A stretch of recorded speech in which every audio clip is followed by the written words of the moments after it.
બાઇબલમાં આમ લખ્યું છે કે સમયનો સદુપયોગ કરો કેમ કે દહાડા ઢૂંઢા છે.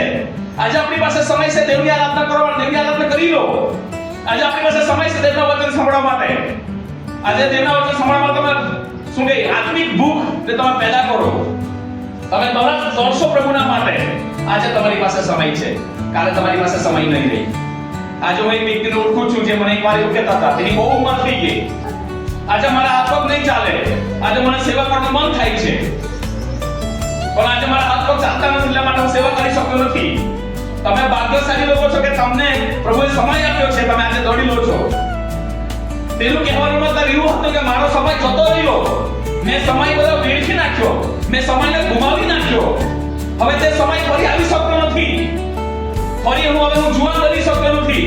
ફરી હું જુવાનની જેમ દોડી શકતો નથી કેમ કે મારી પાસે સમય નથી. હવે હું તમને કહેવા માંગુ છું, આજે તમે આરાધના કરવા માટે પ્રભુ તમને સમય આપે છે, તમે કરી લો. આજે પ્રભુ તમને ભક્તિ કરવા માટે તમને સમય આપે છે, ભક્તિ કરી લો. આજે પ્રભુ તમને દોડવા માટે હાથ પગ સારા રાખે તમે દોડી લો.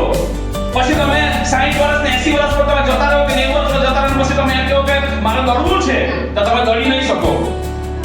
તમને એવું થાય કે મારે આજે આરાધના કરવા માટે જવાનું છે, તમે આરાધના નહીં કરી શકો કેમ કે ત્યારે આપણા હાથ પગ નહીં ચાલે.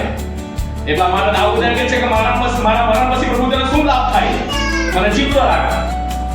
આજે વિશ્વાસી લોકો જે સમય છે એને મહત્વ આપતા નથી. સમય આપણા માટે બહુ ઇમ્પોર્ટન્ટ છે.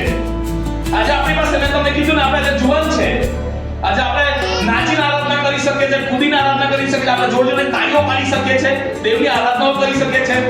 ઉંમર થાય પછી આ બધું થઈ શકતું નથી. ત્યારે તમને પસ્તાવો થશે કે મેં મારો સમય ખાલી બેસીને ગુમાવી લીધો.